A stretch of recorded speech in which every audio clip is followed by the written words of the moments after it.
സുന്നത്ത് ജമാഅത്തിന്റെ ആളാണ് ഞങ്ങളെന്ന് പറയുന്ന സമസ്തയുടെ സ്റ്റേജിൽ കയറിയിട്ട് പ്രസംഗിക്കുന്ന ഒരു ഖുർആൻ പ്രഭാഷണക്കാരനായ ഒരാള്, സുഹൃത്തുക്കളെ, വടക്കേ ഇന്ത്യയിൽ നിന്ന് ബിരുദമെടുത്ത ഒരാള്, അദ്ദേഹത്തിന്റെ ഒരു പ്രസംഗം ഞാൻ കേട്ടു.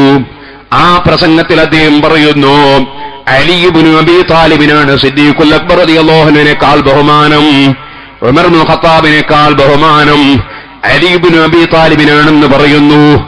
ഞാനത് കേട്ടപ്പോൾ ഞാനതിനെ ചോദ്യം ചെയ്തില്ല. ഞാൻ വിചാരിച്ച് അലി ഇബ്നു അബീ താലിബ് റളിയല്ലാഹു അൻഹു തങ്ങളാണ് എന്നായിരിക്കാം ആ പറഞ്ഞതിന്റെ മാന, നബി കുടുംബത്തിലാണെന്നായിരിക്കാം എന്ന് മനസ്സിലാക്കി ഞാനത് വിമർശിക്കാൻ പോയില്ല. പക്ഷെ ഈ അടുത്ത് അതാ ഞാൻ കേൾക്കുകയാണ് അദ്ദേഹത്തിന്റെ വിശദീകരണം.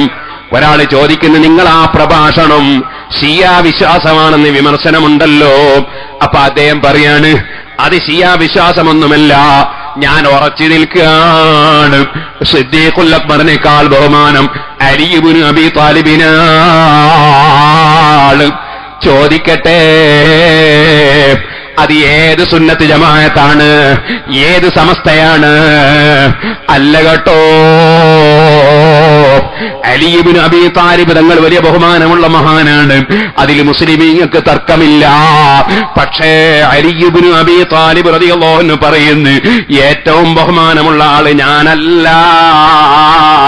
ഏറ്റവും ബഹുമാനമുള്ള ആള് ആരാണ്? അലി ഇബ്നു അബീ താലിബ് റളിയല്ലാഹു അൻഹുവിന്റെ മകൻ മുഹമ്മദ് ഇബ്നു അലി ഇബ്നു അബീ താലിബ് റളിയല്ലാഹു അൻഹുവിൽ നിന്ന് ഇമാം ബുഖാരി റിപ്പോർട്ട് ചെയ്യുകയാണ്, ഖുൽതു ലി അബീ,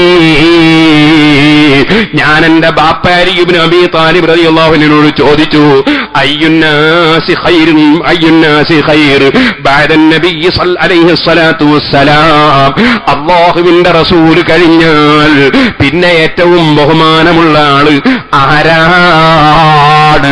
നബിതങ്ങൾക്ക് ശേഷം ഏറ്റവും ബഹുമാനമുള്ള ആള് ആരാണ്? ഖാല, എന്റെ ബാപ്പ അലി ഇബ്നു അബീ താലിബ് റളിയല്ലാഹു അൻഹു പറഞ്ഞു, അബൂബക്കർ. അലി റളിയല്ലാഹു അൻഹു പറഞ്ഞു അബൂബക്കറാണ്. ഇമാം ബുഖാരി ഉദ്ധരിക്കുകയാണ്. അലി ഇബ്നു അബീ താലിബ് തങ്ങൾ പറയുന്ന അബൂബക്കർ റളിയല്ലാഹു അൻഹു ആണ്. ഖുൽതു സുമ്മ മൻ, പിന്നെ ഞാൻ ചോദിച്ചു ബാപ്പാനോട്.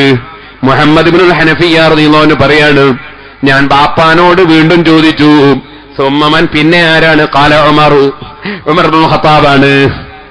ഞാൻ പിന്നെ ഇനി ഞാൻ ചോദിച്ചാലും ഉസ്മാനാണ് എന്ന് മറുപടി പറയുമെന്ന് എനിക്ക് പേടിയായി.